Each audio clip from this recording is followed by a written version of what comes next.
नमस्कार अनई, welcome you to world affairs. मैं हूं प्रशांत धवन। आज के समय टेस्ला की कार्स आप अगर देखो तो दुनिया भर में सेल हो रही है, चाहे चाइना हो या फिर यूएस, यूरोप। अब इलॉन मस्क चाहते हैं कि इंडिया की जो लुक्रेटिव ह्यूज मार्केट है, यहां से भी ये प्रॉफिट कमाएं, मगर इंडिया में इनको आसानी से एंट्री मिल नहीं रही। अब रिसेंटली आप अगर देखो तो सरकार ने रिजेक्ट कर दी इलॉन मस्क की request for lower taxes of Tesla cars.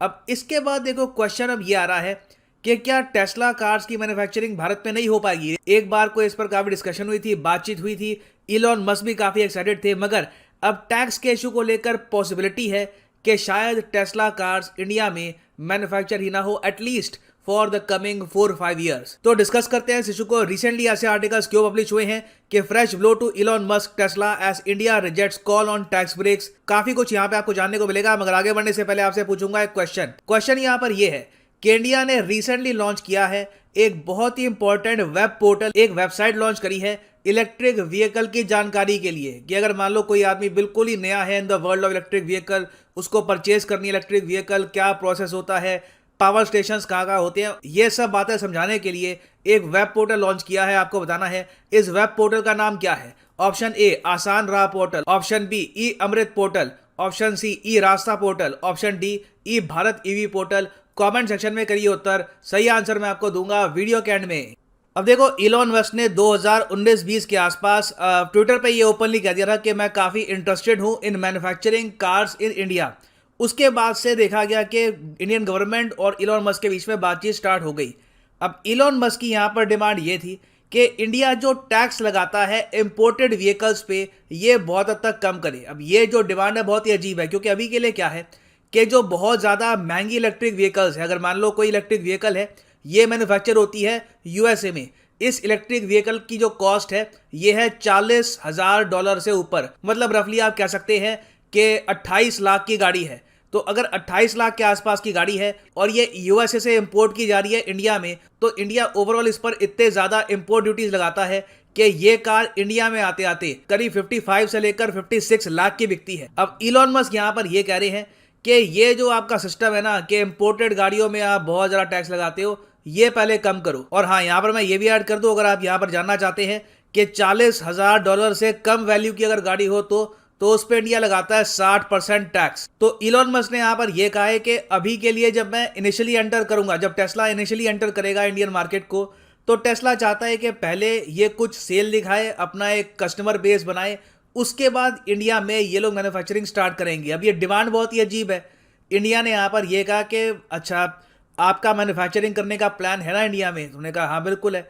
कुछ प्रपोजल दिखाओ हमको, कुछ हमको यहाँ पर दिखाओ कि आप इस तरीके से मैन्युफैक्चरिंग सेटअप करोगे, कुछ इन्वेस्टमेंट्स करो इंडिया में, यहाँ पर लोगों को स्किल करना स्टार्ट करो।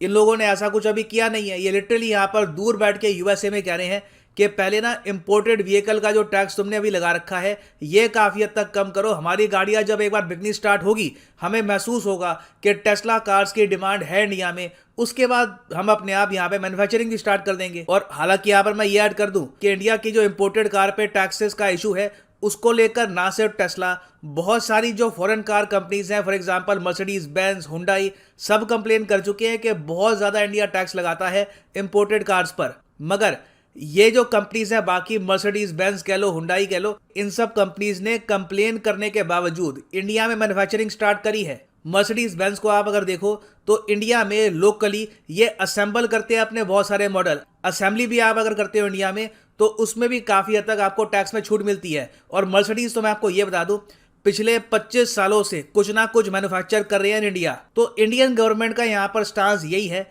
कि देखिए, करंट टैक्स रिजीम के अंडर भी हुंडई, मर्सिडीज बेंज, वेरियस और फॉरेन कार मैन्युफैक्चरर्स हैं, ये इंडिया में आए हैं।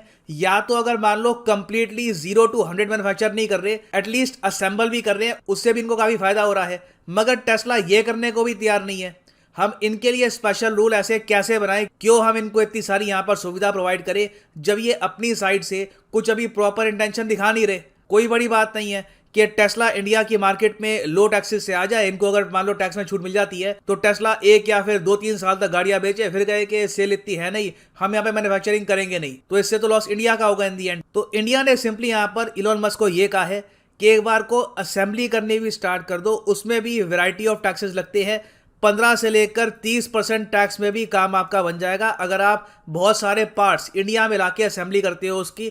उसमें इंडिया को फ़ायदा ये है कि इंडिया में टेस्ला की इन्वेस्टमेंट्स आएंगी, इंडिया में जॉब्स क्रिएट होंगी, इंडिया में लोगों को पता लगेगा कि टेस्ला कार मैन्युफैक्चर करता कैसे है, लोग यहाँ पे इंस्पायर होंगे। ऑब्वियसली नए एंटरप्रेन्योर्स भी काफ़ी बार इसी तरीके से बनते हैं। अब इस बीच आपने सुना होगा कि इवन दो सेंट्रल गवर्नमेंट और टेस्ला के बीच में एक प्रॉपर इस बात को लेकर समझौता हो नहीं पा रहा कि टैक्स कम किया जाएगा या फिर पहले टेस्ला मैन्युफैक्चरिंग स्टार्ट करेगा।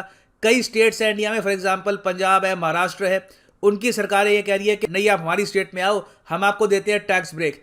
अब देखो ये अनाउंसमेंट करी तो गई है मगर आपने देखा होगा किसी स्टेट ने अभी तक वैसे टैक्स में छूट दी नहीं है, क्योंकि पहली बात तो देखो सेंट्रल गवर्नमेंट के कोऑपरेशन के बिना स्टेट एक बार को टैक्स में छूट दे भी दे तब भी कुछ फायदा यहां पर होने नहीं वाला। दूसरी बात यहां पर यह भी है कि कई इंडियन कंपनीज हैं, फॉर एग्जांपल महिंद्रा है, टाटा मोटर्स हैं, वो ये कह रही है कि इलॉन मस्क के लिए स्पेशल रूल चेंज क्यों कर रहे हो। 20-25 लाख से ऊपर की गाड़ी कौन परचेज करेगा? ऑब्वियसली इंडिया में वही परचेज करेगा जिसके पास 2-3 करोड़ रुपए ऑलरेडी हो। तो जो लोअर मिडिल क्लास है, इवन मिडिल क्लास, वो लोग परचेज करने वाले नहीं है इनकी गाड़ियां। तो क्यों हम इनको यहाँ पर यह सहूलियत प्रोवाइड करें।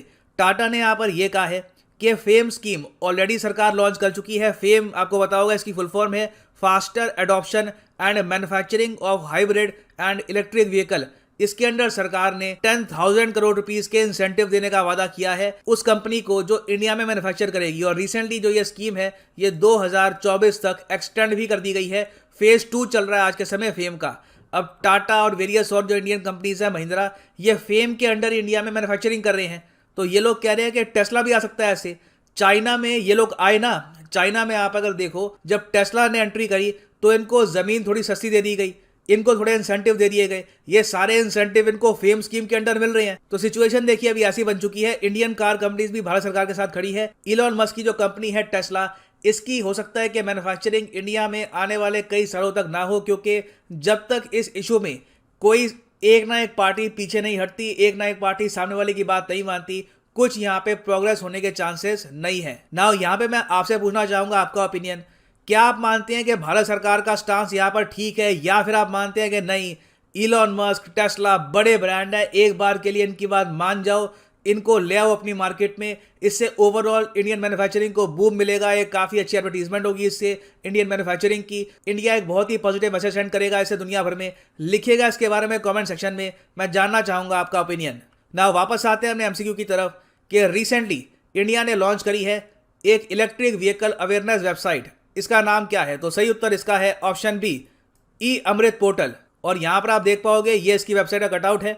आप जैसे ही इस वेबसाइट में एंटर करोगे, आप गूगल करोगे कभी भी, अगर मान लो ई अमृत पोर्टल, तो ये वेबसाइट खुल जाएगी और यहाँ पे आपके सामने ऑप्शन होगी कि I want two by electric vehicle, start electric vehicle business, calculate electric vehicle benefits. तो ये सारी जो ये जानकारी है ये दी जाएगी किसी भी व्यक्ति को जो एक इलेक्ट्रिक व्हीकल परचेज करना चाहता है या उसके बिजनेस में एंटर करना चाहता है। और फाइनली यहाँ पर मैं ये भी ऐड कर दूं कि आप किसी भी एग्जाम की तैयारी कर रहे हैं, एसएससी, यूपीएससी, बैंक, आप परचेज कर सकते हैं अनअकैडमी के क्वालिटी कोर्सेज। सीधा जाओ कमेंट सेक्शन में, यहाँ पे आपको मिलेंगे सारे link, UPSC, SSC, bank, NEET, UG. Click करिए अपने एग्जाम ऑफ योर चॉइस पर। फॉर एग्जाम्पल आप मान लीजिए प्रिपेयर कर रहे हैं for UPSC, click on UPSC और यहाँ पे आप परचेज कर पाएंगे यूपीएससी का क्वालिटी कोर्स, जिसके अंडर आपका ना सिर्फ प्रीलिम्स और मेंस, इवन ऑप्शनल भी कवर होता है। ऑप्शनल आपकी चॉइस का, history, geography, whichever you want to choose. Simply यहाँ पे आपको क्लिक करना है पिक ए प्लान पर, और जो यहाँ पर प्राइसेस लिखे हैं पे करने की आवश्यकता नहीं है। अगर मान लो आप एक कॉलेज स्टूडेंट हो, आपके पास अभी टाइम है 2-3 साल का, आराम से प्रिपेयर करके एक अटेम्प्ट देना है, तो आप